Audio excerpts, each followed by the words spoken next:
Hola, ¿qué tal? ¿Cómo le va? Les saludamos agradeciendo que nos siga como cada semana en este espacio de análisis y reflexión para que ustedes tomen las mejores decisiones.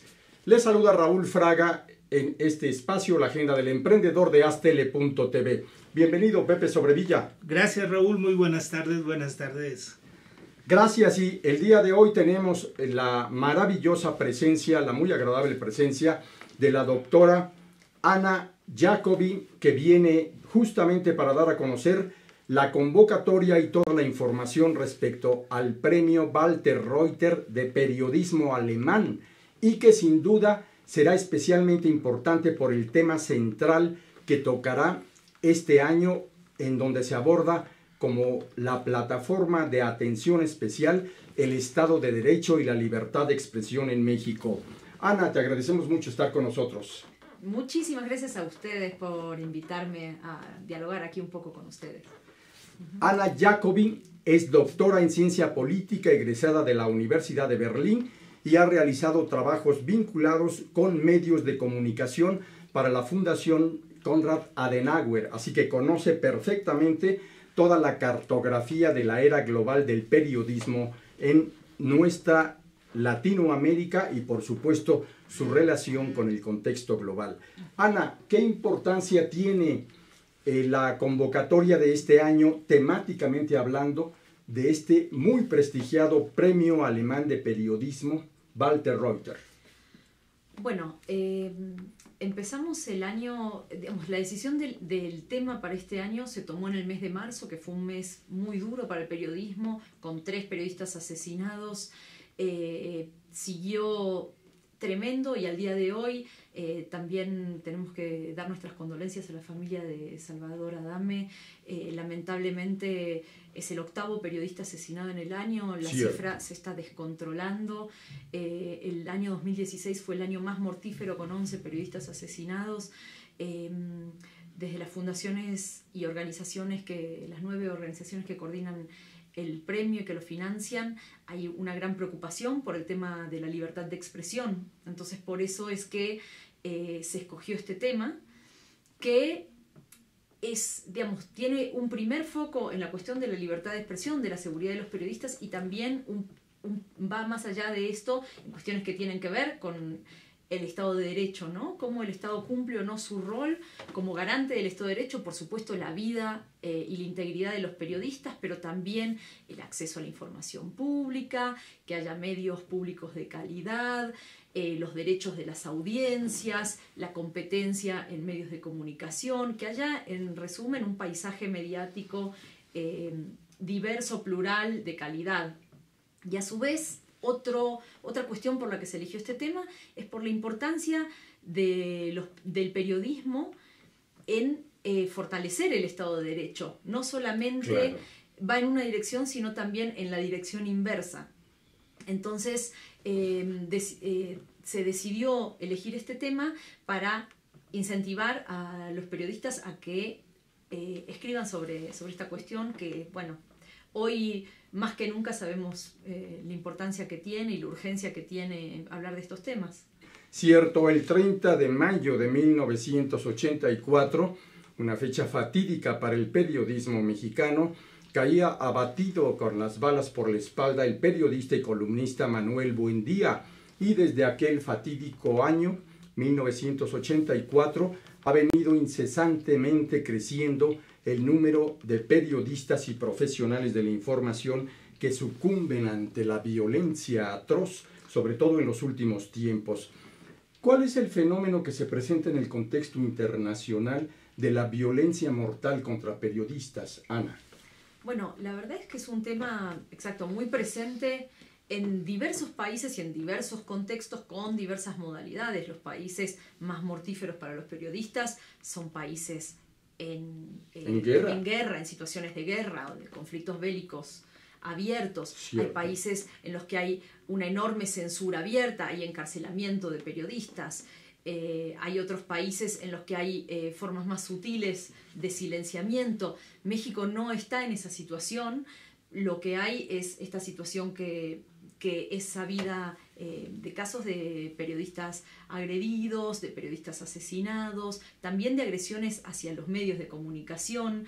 El gobierno, por su parte, ha creado un mecanismo de protección que tiene más de 600, o tiene alrededor un poquito menos de 600 beneficiarios, y también hay una fiscalía de la cual bueno, se han señalado las limitaciones también, pero hay una gran preocupación. Hace poco estuvo la canciller Angela Merkel y el ministro de Relaciones Exteriores de Alemania y hablaron de la importancia que saben que tiene para el gobierno mexicano, la importancia que tiene para Alemania el tema, y del rol que le gustaría desempeñar a Alemania en apoyar al gobierno mexicano en terminar con la impunidad en los crímenes contra periodistas y en buscar mecanismos de apoyo al periodismo. Y de cooperación internacional. Así es, fue muy sonada esa visita y muy comentado el planteamiento que hicieron de apoyo al trabajo de los periodistas. Ana, ¿cuándo lanzan esta convocatoria y a quién va dirigida? Bueno, la convocatoria se está abriendo el próximo lunes 3 de julio. Dentro de una semana. Dentro de una semana. Y está dirigida a periodistas, ya sean mexicanos o latinoamericanos, que residan en México y que publiquen en México sus trabajos. Los trabajos tienen que ser publicados entre octubre del año pasado y el 1 de octubre de este año, que es el día que se cierra la convocatoria 2017. Y, por supuesto, tienen que ser sobre el tema Estado de Derecho y libertad de expresión en México. Pues sumamente interesante. Y vale también decir, están abiertas las invitaciones convocatoria para que participen quienes trabajan en medios tradicionales, en medios digitales. Efectivamente.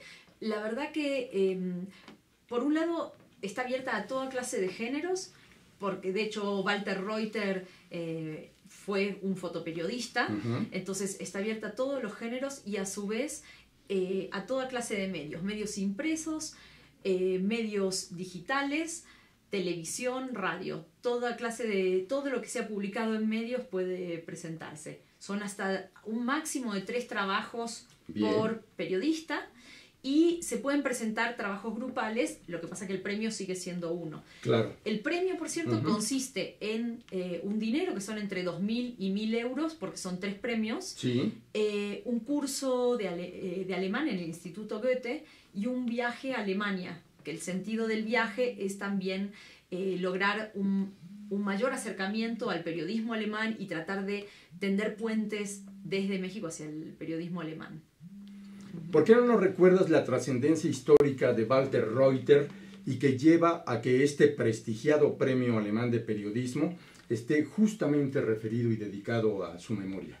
Bueno, Walter Reuter es un personaje muy especial que tú tuviste el gran privilegio de conocer en persona, me comentabas.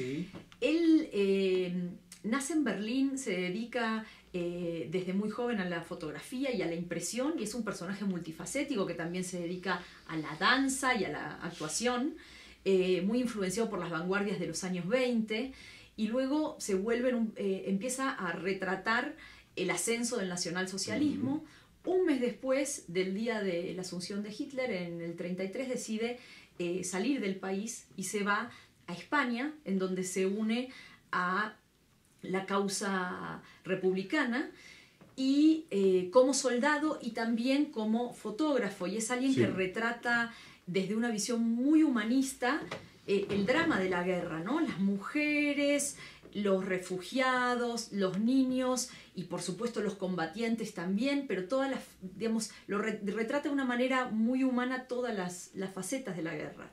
Luego se escapa y bueno, pasa por muchas penurias, se va a Francia, se va a Marruecos y llega a México. En México hizo más de 35.000 negativos, hay más de 35.000 negativos. Gran parte de su obra, la de la época de Alemania y de España, está perdida todavía, porque por las condiciones en las que se hizo hay fotos que todavía no se han podido encontrar. Hay una historiadora que se ha dedicado a buscarlas. Y en México él, bueno, era alguien de una sensibilidad enorme, de un ojo plástico increíble y de una mirada muy respetuosa que retrató mucho a comunidades indígenas también.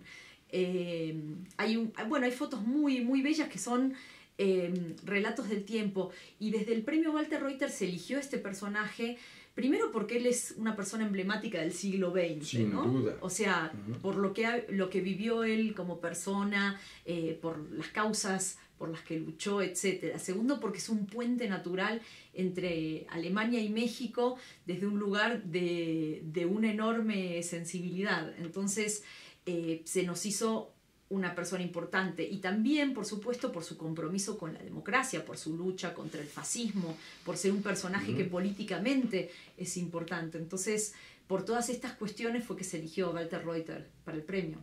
Así es, inclusive en el promo que hicimos de tu presentación al día de hoy, decíamos que Walter Reuter fue quien le dio el humanismo a la fotografía. Era una persona muy sencilla, muy agradable de platicar con él, su esposa, su hijo, en fin, eran personas muy sociables y muy queridas también aquí. Inclusive al rato platicaremos con el ingeniero Ramiro Elías, que fue un gran amigo de él y que casualmente por él lo conocí en su casa. Y nos platicaba anécdotas maravillosas de cuando se iba a retratar con Juan Rulfo, en fin, cosas maravillosas que ya estaremos comentando en el segundo bloque. Ahorita, ¿nos podrías comentar, por favor, Ana, cuál ha sido la respuesta hasta este momento en anteriores premios de la convocatoria? Claro, bueno, miren, esta es la edición número 11. El año pasado se cumplieron 10 años del premio. Cierto. Se editó un ebook que, por cierto, está disponible en la página web, que si quieren la comento una vez, es www, las iniciales del premio, papwr.org. Entonces ahí pueden desde descargar las fichas de inscripción para postularse este año hasta leer en detalle las bases del concurso y también ver este ebook. En el ebook están los mejores trabajos de los años anteriores, y la cantidad de trabajos que se recibieron varió bastante según el tema. O sea, en un primer tiempo el premio estaba muy orientado a las relaciones bilaterales Alemania-México, a los temas que eran de interés común, por decir temas medioambientales. O sea, se buscaban los puentes temáticos entre los dos países. Progresivamente el premio se fue volviendo como más mexicano y más político, ¿no? Se empezaban a tocar temas de relevancia política para México, y eso también tuvo un impacto en la cantidad de trabajos.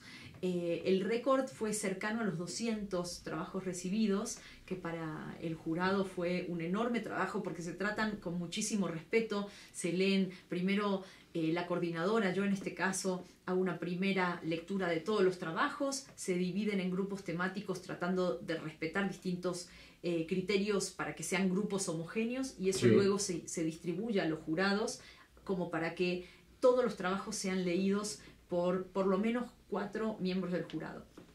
Y luego se hace una puesta en común. O sea, hay un trabajo, un trato muy respetuoso y muy comprometido por parte del jurado hacia los trabajos. Y entonces siempre ha sido, volviendo a tu pregunta, de entre 200 y arriba, siempre arriba de 100, entre 100 y 200. Hay temas, por ejemplo, el tema de drogas, que resultó muy espinoso, entonces ese año la convocatoria fue un poco menor. Luego temas como corrupción, impunidad, han sido temas que han generado una mayor afluencia de trabajo. Cierto, la importancia de este premio alemán de periodismo Walter Reuter es que precisamente retrata la complejidad de las problemáticas que invaden no nada más a México, sino en el contexto global, pero de manera especial cómo se trabaja por parte de los profesionales de la información en nuestro país. Ana, y justamente te quisiéramos preguntar, o te preguntamos, ¿por qué deberán atender esta convocatoria los jóvenes que están debutando con todos los nuevos criterios que los hace profesionales en la era del periodismo digital? Bueno, para nosotros esto ha sido un tema muy importante, por eso es que el premio, se habló muchas veces de poner subcategorías o no, Sí. y hemos decidido que no haya subcategorías Eso es. porque se nos hace importante entender al periodismo como una profesión dinámica, como ustedes bien saben que lo es, estamos aquí en un medio digital, entonces se nos hace muy importante permitir que las nuevas formas de periodismo que van surgiendo tengan también el mismo espacio y puedan generar el mismo eco que generan los medios tradicionales, del mismo modo que procuramos que haya un balance o una representación fuerte de los medios que están fuera de la Ciudad de México, Muy que bien. es otro tema enorme, como ustedes saben, más con el tema que vamos a tratar este año, Estado de Derecho y libertad de expresión. Es un tema que afecta mucho a toda la República. Los casos de asesinatos de este año dan cuenta de la composición de la problemática, ¿no? La composición geográfica de esta problemática. Es cierto, y tú lo sabes muy bien, mi querido Pepe Sobrevilla, lo que está viviendo el periódico El Mañana, que este fin de semana nuevamente fue intimidado con mensajes atroces. Atroces, y cuando tuvimos la oportunidad de estar allá teníamos también ataques cibernéticos. Un día nos tumbaron el portal, y todos los días llegaban comunicados del narco exigiendo que se publicaran en 8 columnas o que nos atuviéramos a las consecuencias, pero como eso sucedía a diario, los dueños, los socios, pues ya tenían callo, entonces no se intimidaban fácilmente, pero llegó un momento en que sí se ha endurecido ya la línea. Cierto, esta es una muy crítica situación que afecta a los medios de comunicación como empresas, pero de manera particular a los periodistas como profesionales de la información en sus diferentes,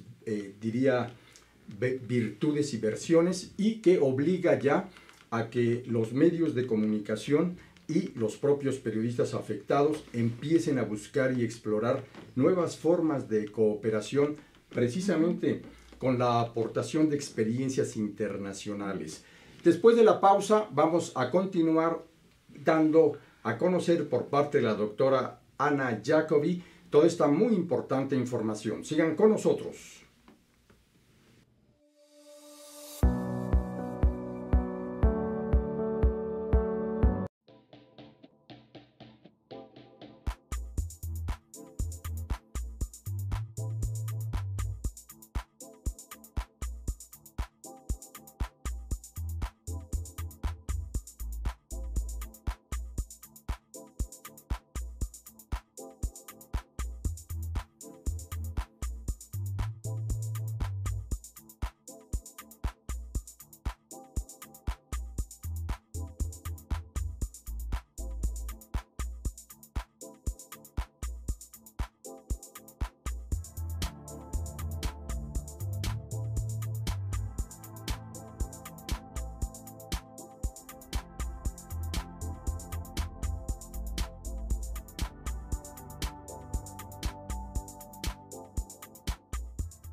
Conferencista internacional, experto en temas empresariales, experiencia de 18 años en empresas multinacionales, entrena ejecutivos vendedores y empleados de 62 empresas multinacionales.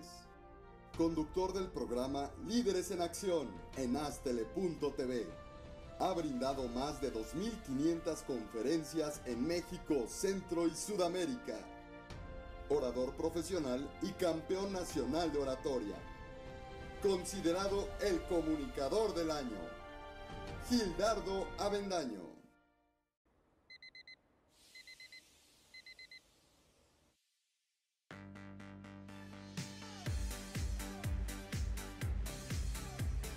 Cuando la vida te pone a sudar, hidrata la vida. Electrolit, científicamente hidratante.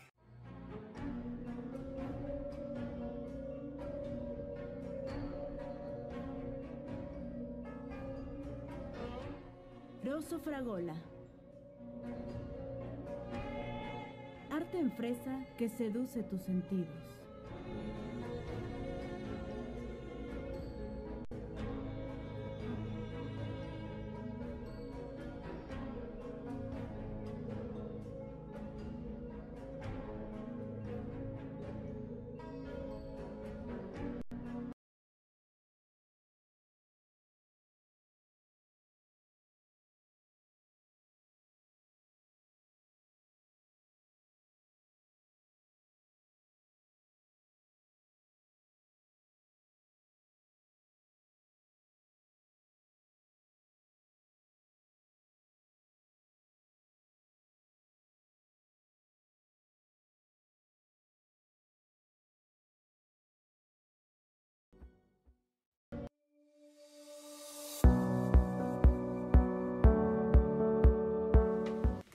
Gracias por continuar en este espacio de Astele.tv y Pepe Sobrevilla nos permite el enlace con el ingeniero Ramiro Elías. Adelante, Pepe. Así es, Raúl, Ana, Ramiro Elías fue una persona que conoció ampliamente a Walter Reuter y que justo en su casa, una ocasión, en una reunión, tuve el gusto de conocer.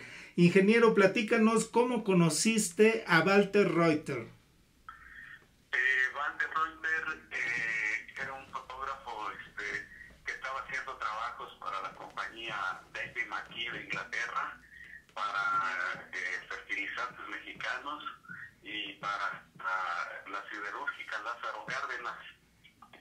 En esa época yo estaba asistiendo al taller de fotografía dirigido por la maestra Jacqueline Mocio, norteamericana y de origen polaco. En una ocasión nos dijo que nos iba a presentar a un fotógrafo alemán. Yo no lo conocía. Cuando nos dijo eso, yo pensé que era un hombre alto, rubio, pero cuando nos lo presentó es un hombre no tan blanco como me lo imaginaba. ¿En qué año fue esto, ingeniero? Alrededor de 1982. Él tenía ya para entonces algo así como 75 años. Yo tenía 32 años, pero a pesar de la diferencia de edad, logramos tener una muy buena amistad. Así es, ingeniero, y recuerdo que cuando estuvimos aquella ocasión en tu casa, nos platicaba alguna anécdota con Juan Rulfo cuando fueron a la sierra a hacer un levantamiento fotográfico. ¿Qué recuerdas de ello, ingeniero? Walter Reuter era un hacedor de historias,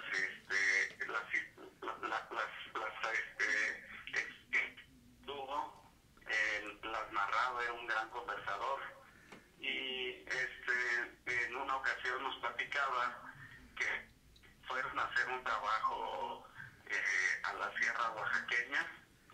En esa época era un lugar inaccesible porque no había las carreteras que hay ahora. Sí.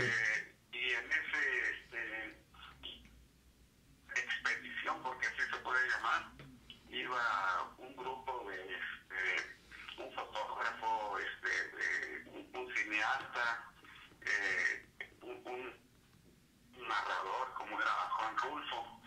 Sí. Y durante el camino iban algunos guías, entre ellos un indígena que cuando iba por el monte, por la sierra, entre los árboles, le cayó en la cabeza una rama de un árbol. Un poquito después se le infectó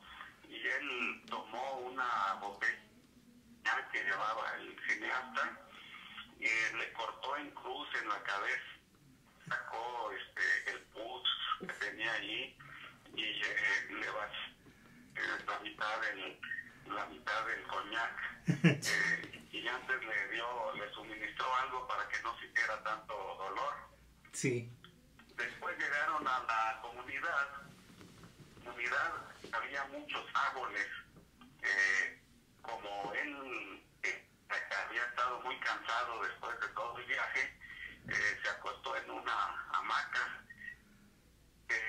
La gente de la comunidad estaba bailando y vistiendo su ropa típica. Sí. Él se había quedado dormido. Para entonces Juan Rulfo llegó a despertarlo, un poco pasado de copas, y con con el enojo en la cara y un machete en la mano, levantó y le dijo: a ver, Nazi, ven a ver lo que están haciendo acá para ti. La gente está bailando y está vistiendo sus mejores ropas para ti, y tú no te has parado a fotografiarlos. Y entonces ya posteriormente se paró y fotografió a toda la gente, tomó películas y todo esto, ¿no? Sí. Después ahí se quedaron unos días y se empezó a dar cuenta que todos los árboles empezaron a secarse, las hojas que eran verdes ahora ya eran cafés, Sí. porque los indígenas habían cortado árboles de otros lugares y los habían plantado allí para que se viera muy bonito el lugar. Como escenario, claro. Sí, así es, habían montado un escenario en todo el caserío. Sí. Después regresaron y en el camino volvieron a encontrarse a las personas que se le había caído la rama en la cabeza.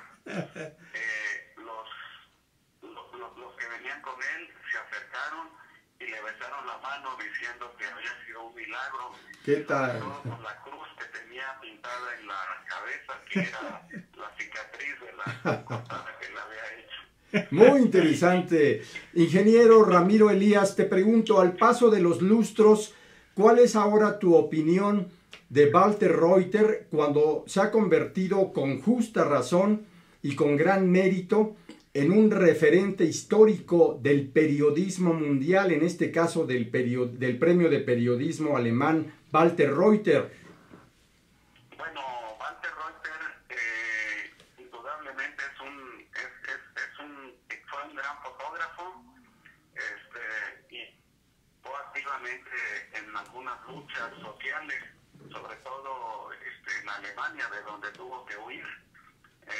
Dejó un legado muy grande de negativos, fotografías. Yo lo considero uno de los grandes fotógrafos del mundo. Cierto. No solamente de México, sino ¿sí? Por toda su trabajo, creo que es merecedor de tener una mayor difusión, un mayor reconocimiento a su trabajo. Definitivamente, ingeniero, y estamos muy agradecidos de tu conversación y por regalarnos esta anécdota tan interesante. Muchas gracias, ingeniero. Gracias, ingeniero Elías. Muchas gracias. Muchas gracias. Hasta pronto. Vaya, pues qué manera de aderezar y de enriquecer ese perfil histórico de Walter Reuter, un referente en las escuelas de periodismo, que ustedes entérense, operan 522 escuelas de periodismo en México y por lo tanto serán muchísimos los alumnos egresados de esas escuelas que hoy, como profesionales de la información, pueden y deberán postular sus trabajos para poder estar en este gran premio. Porque además es muy enriquecedor, Ana, el hecho de que puedan tener la oportunidad de acercarse a la cultura alemana como parte de ese gran premio que recibirán los ganadores. Totalmente. Una primera cosa que sucede cuando se habla del premio es que la gente se sorprende, pero las fundaciones compiten, o sea, son las fundaciones que representan a los distintos partidos políticos, es todo el espectro ideológico de la política alemana, junto con la Deutsche Welle, la embajada alemana, Camexa y las fundaciones políticas y el Goethe Institut. Esas son las nueve organizaciones. Y lo primero que llama la atención es que todo el espectro político tenga puntos de convergencia, tenga puntos que son inalienables de coincidencias, como la importancia del periodismo para tener una democracia sólida. Entonces, ese es una primera cuestión que tiene que ver con el acercamiento a la cultura alemana, que resulta muy positiva. Después, para los ganadores del premio, la posibilidad de aprender un idioma es aprender una cultura, todos lo sabemos, y la posibilidad de viajar a Alemania. La intención de los viajes es que sean viajes para tender puentes con Alemania. Sabemos la importancia que tiene, sobre todo en temas como la libertad de expresión, que haya un contacto con el mundo y de regreso a México para poder cubrir temas que son muy conflictivos y muy riesgosos. Entonces, es un acercamiento que resulta muy enriquecedor, así como también para los periodistas alemanes poder tener contacto con sus colegas de aquí en México y de ver cosas que seguramente no llegan por otra vía a su conocimiento. Definitivo, inclusive existe un grave problema en México, que es el centralismo. Ese centralismo ha dado ha sido parte de la historia del país en el ramo político, pero en el ramo periodístico se ha hecho más visible, más marcado. Por eso es importante que nos destaques que este premio no está únicamente centrado a los medios del Distrito Federal, sino de toda la provincia. Absolutamente. Bueno, Alemania también en eso es un referente, ¿no? Es como un modelo federal en el cual no solamente hay medios nacionales, por supuesto, pero hay un muy rico paisaje mediático local. Y sin ir tan lejos, por ejemplo, hay países como Colombia que tienen un paisaje mediático como más fragmentado, en donde se dan posibilidades de cooperación muy grande entre periódicos, porque no existe una competencia tan grande y se dan como casos incluso de medios locales que cuando quieren cubrir algún tema muy conflictivo se amparan en un medio nacional para poder luego volver a hablar sobre lo que está pasando a la vuelta de su casa sin poner en riesgo su vida, ¿verdad? Entonces, en este sentido, si pensamos en un México federal, no es solamente conocer un relato de lo que está sucediendo a nivel local y que eso empieza a tener un eco en todo el país y fuera del país también. Vivimos, como decías, Raúl, en un mundo interconectado, en otro mundo, donde ya a través de las redes sociales y a través del periodismo digital se pueden pensar otras plataformas y otras formas de cooperación entre el periodismo local, el periodismo nacional, el periodismo internacional y el periodismo dentro de México, ¿no? Es cierto, en 1959 llegó la primera computadora a México. Era un mamotreto gigantesco que traía la Universidad Nacional Autónoma de México y que había sido financiado por la Dirección de Estadística, que hoy es INEGI.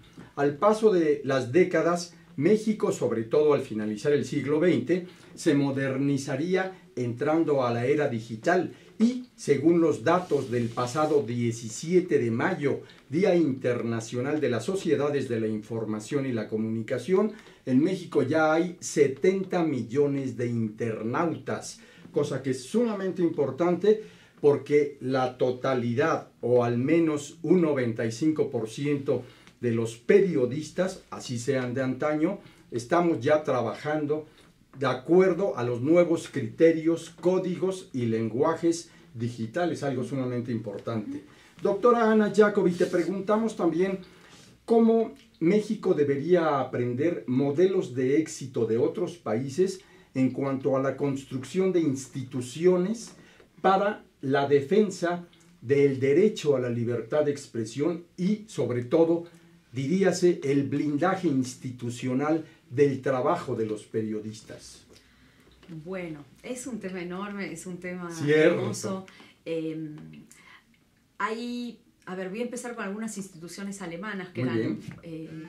digamos, porque las hemos trabajado mucho anteriormente. Cierto. Por ejemplo, ahí está la Bundespressekonferenz, que es el modelo alemán de conferencias de prensa, que actualmente tiene más de 900 miembros, que tiene un edificio enorme en Berlín, que empezó con un formato de una rueda de prensas, pero que tenía la característica de que eran los periodistas los que convocaban en lugar de ser los dueños de los medios, los políticos o los invitados. Entonces, al ser los periodistas los que eligen quién puede venir, ponen también las reglas de cuánto van a hablar, sobre qué temas, etcétera, ¿no? Bien.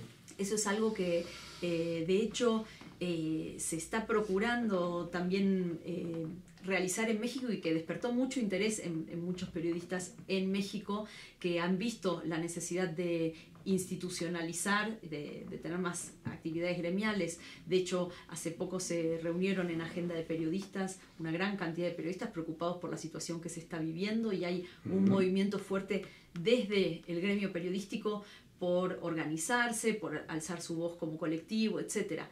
Del mismo modo, también los dueños de los medios han salido a decir basta ya frente a la situación de impunidad y a las agresiones a la prensa, y a tratar de tener una dinámica más colaborativa. En ese sentido, por ejemplo, hay una experiencia colombiana muy linda que se hizo con la Fundación FNPI, ¿no?, de García Márquez, la Fundación Nuevo Periodismo Iberoamericano. Cierto. Que sentó a los dueños de los medios colombianos para intentar generar algunos consensos respecto al tema de la cobertura del conflicto. Ellos le llaman conflicto armado, ¿verdad? Entonces, cómo cubrir ese tema, no darle la voz a las víctimas, sino siempre a los victimarios, contar historias de resiliencia, contar las historias de esas familias que quedan de luto, que quedan partidas y que se sobreponen a estas situaciones, etcétera. Tratar de no dejar de hablar del tema, sino cambiar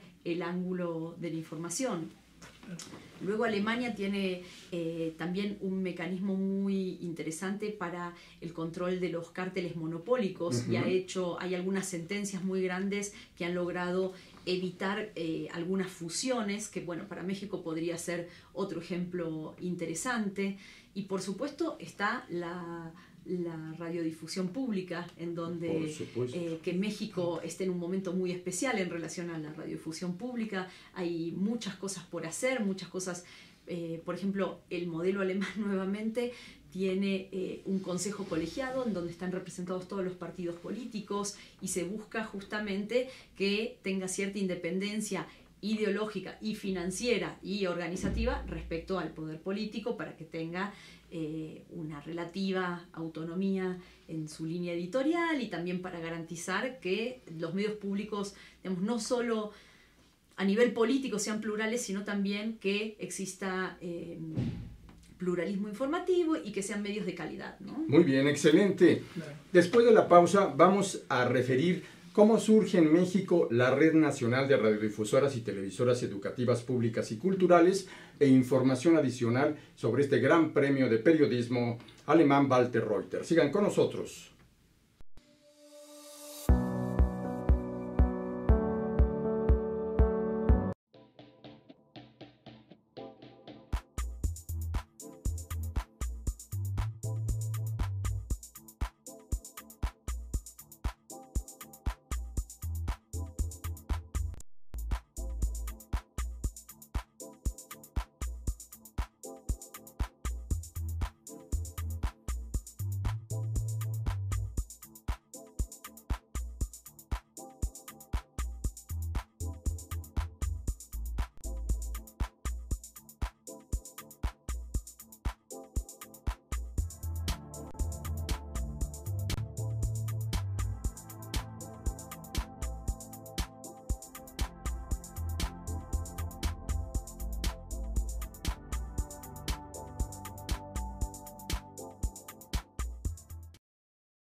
conferencista internacional, experto en temas empresariales, experiencia de 18 años en empresas multinacionales, entre ejecutivos vendedores y empleados de 62 empresas multinacionales.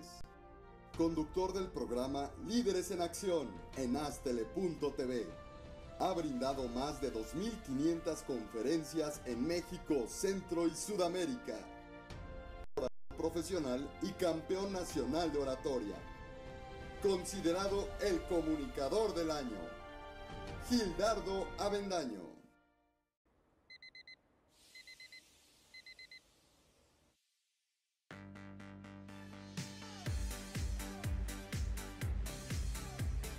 Cuando la vida te pone a sudar, hidrata la vida.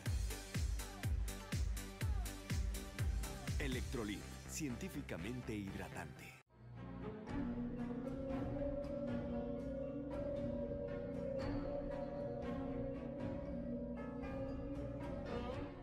Rosso Fragola. Arte en fresa que seduce tus sentidos.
Les agradecemos seguir en la agenda del emprendedor de Astele.tv y justamente comentábamos cómo en México se empezó a trabajar la construcción de una organización que agrupara a los sistemas estatales de radio y televisión del país, a las radiodifusoras y televisoras educativas y universitarias. Y sería así como en 1991 se lleva a cabo en Morelia, Michoacán, el primer encuentro nacional de organismos públicos educativos y culturales, con la participación de representantes de 79 instituciones periodísticas de este talante en todo el país, y que daría como el gran acuerdo crear ni más ni menos la Red Nacional de Radiodifusoras y Televisoras Educativas Públicas y Culturales, que hoy también vale decirlo, ha estado poco referida en todo lo que han sido los escenarios críticos de los últimos años, pero donde concurren profesionales de la información que trabajan en los estados de la República y que sin duda seguramente mucho podrán hacer para revitalizar la hoja de ruta y la agenda necesaria hoy frente a la atroz violencia que de qué manera impacta el ejercicio periodístico. Así es, Raúl, la red actualmente tiene una importancia también muy grande y poco reconocida a nivel central, desgraciadamente, pero forma parte de lo que es la comunicación entre los estados. Exacto, alternativa además. Así es, y juega un papel muy importante también en la generación de cuadros periodísticos, que justo son los que pueden en este momento participar en este premio alemán de periodismo, ¿cierto? Así es, y también queremos preguntarte, doctora Ana Jacobi, el papel de la mujer en el periodismo, ¿por qué está cada vez más acreditado, afortunadamente, y qué enriquecimiento ha aportado justamente al empezar a brillar participando en premios como el alemán de periodismo Walter Reuter? Bueno, me parece, muchas gracias por la pregunta, porque la verdad es que es un tema fundamental y fundamental también para las organizaciones convocantes, Sí. Que siempre tienen muy presente el tema del lenguaje inclusivo a la hora de hablar y el lenguaje inclusivo en los medios. La participación de mujeres en el premio es bastante alta y la proporción de ganadoras también es bastante alto, lo cual nos alegra mucho, y muchas veces son trabajos que trabajan temas de género y otras veces que cuentan historias que tienen que ver con cómo las mujeres viven la situación que está atravesando México en las distintas temáticas. Por ejemplo, el año pasado uno de los premios ganadores fue sobre las madres y su búsqueda incansable de los y las desaparecidas. Entonces, el tema de género es un tema transversal que tiene que estar presente siempre en el periodismo y en nuestra vida cotidiana.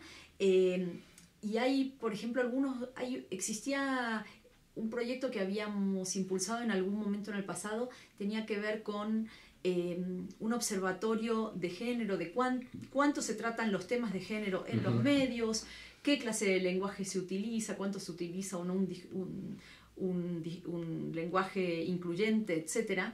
Y la verdad es que sigue habiendo un enorme trabajo por hacer. Por eso la participación de mujeres periodistas es algo que se nos hace central, que por suerte ya tiene una muy buena acogida. También hay que decir que dentro del jurado contamos con una gran participación de valiosísimas mujeres, empezando por la presidenta del jurado, que es Carmen Aristegui, Beatriz Solís, María Teresa Juárez, Lucía Lagunes Huerta, Marta Durán de Huertas, y también, también Björn Lisker, y hay otros miembros del jurado que todavía se están definiendo porque se van eligiendo en función del tema. Pero tenemos una muy fuerte presencia femenina con una enorme sensibilidad y trabajando, por ejemplo, Lucía Lagunes Huerta y Marta están trabajando fuertemente los temas de género. Entonces es un tema para el cual el premio tiene una especial sensibilidad, ¿no? Muy importante. Por cierto, desde aquí agradecemos que nos están viendo en otros países y de manera particular agradecemos en Rosario, Argentina, al licenciado Carlos Alberto Miranda, nuestro colega que permanentemente está también aportando, explorando, proponiendo y enriqueciendo qué hacer en esta construcción de una nueva agenda de atención y de supervisión en el trabajo de los periodistas con los niveles de seguridad mínimos que se requieren. Así es, Raúl. Doctora, ¿qué géneros son los más recurrentes en la historia de este premio? Bueno, ahí hay una inclinación, digamos, porque el objetivo principal del premio es promocionar el periodismo de calidad. Entonces, eso genera que haya una inclinación, una primera inclinación hacia el periodismo de investigación, hacia trabajos largos, que se hacen durante meses, que sirven para destapar escándalos, casos emblemáticos, etc. Más allá del periodismo investigativo, hay ocasiones en las que han ganado trabajos gráficos, que también es algo que nos alegra muchísimo, sobre todo por Walter Reuter. Se nos hace importante que no solamente se limite al periodismo escrito. Y por supuesto que también periodismo radial y televisivo están presentes, ¿no? Pero se busca siempre que sea periodismo de calidad y en profundidad. Justamente la participación de la doctora Beatriz Solís Lere en el jurado nos habla de la coparticipación de universidades y centros de enseñanza superior en este certamen tan importante. ¿Cuál es la trascendencia, doctora, de que las universidades justamente coparticipen para construir la nueva propuesta inédita hasta ahora que la desafiante situación en contra de la seguridad de los periodistas obliga a explorar? Bueno, yo creo que es fundamental que empiece a haber un trabajo en conjunto. Existen ya diversos observatorios, desde la academia se tienen otros tiempos para reflexionar, otros tiempos para investigar, y se permiten sentar bases sólidas para debatir algunos temas y para sacar a la luz algunas cuestiones que luego nutren al periodismo, y del mismo modo el periodismo nutre enormemente a la academia. Entonces es muy importante que exista una relación viva. En México hay muchos grandes periodistas que además son grandes académicos. Es una combinación muy virtuosa que tiene México. Cierto. Y que creo que nutre muchísimo a ambas, a la academia y al periodismo mexicano. Cierto. Doctora, ¿cómo es el trabajo periodístico en Alemania y si existen allá mecanismos de protección a periodistas? Bueno, digamos que a nivel seguridad la situación que se vive es muy distinta. O sea, las amenazas que puede vivir un periodista alemán son de otra naturaleza. No hay este tipo de cuestiones. Sí, por ejemplo, se trabaja mucho con corresponsales que se van a ir al extranjero y se les dan formaciones que obviamente luego no sirven uno a uno para las realidades, porque no es lo mismo ir como corresponsal extranjero a cubrir una guerra, que es algo súper conflictivo, que vivir en un país y tener ahí a su familia completa. O sea, no, es otra la situación que viven los periodistas locales que están, digamos, atados de otro modo a esa tierra por sus lazos afectivos, por su historia, etc. Entonces, sí se trabaja sobre el tema de seguridad de periodistas, pero desde un ángulo un poco distinto. Muy bien. Doctora, finalmente, vale la pena que nos vuelvas a recordar, y a quienes nos ven en las latitudes digitales, cuándo se abre la convocatoria, cuáles son las fechas y, sobre todo, dónde deben dirigirse quienes van a postular sus trabajos. Claro que sí. Bueno, la convocatoria se abre el próximo lunes 3 de julio y va a estar abierta hasta el 1 de octubre. Los trabajos tienen que ser publicados desde octubre del año pasado a octubre de este año.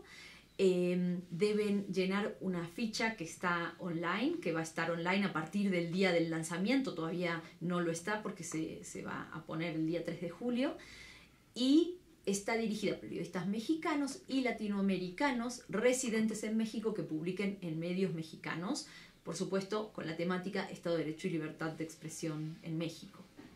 Muy bien, ¿quieres agregar algo?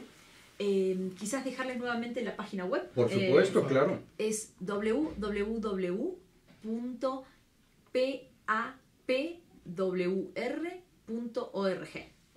Excelente, y desde aquí estamos recordando a nuestro querido amigo José Antonio Gurrea, que ganó el Premio Alemán de Periodismo. Así es, el Premio Alemán de Periodismo, con unas crónicas muy interesantes que escribió en Sarajevo. Él nos está viendo, lo saludamos, es director del periódico El Universal en Querétaro, y tanto a él como a los grandes amigos y colegas que nos están siguiendo, interesadísimos en conocer los detalles informativos de esta convocatoria, les invitamos a que le entren en este muy importante premio. Y doctora Anna Jacobi, te agradecemos mucho estar con nosotros, compartir esta valiosísima información con quienes nos siguen en el maravilloso mundo de las redes sociales. Yo les agradezco enormemente el tiempo y el espacio. Muchas gracias. Gracias, Pepe Sobrevilla. Gracias al auditorio, gracias Raúl, gracias doctora. Y muchas gracias a nuestro muy profesional equipo de producción encabezado por Kenneth Dembo y este joven y talentosísimo y brillante equipo de apoyo de siempre. Raúl Fraga les agradece invitando a que nos sigan cada lunes en aztele.tv. Hasta pronto.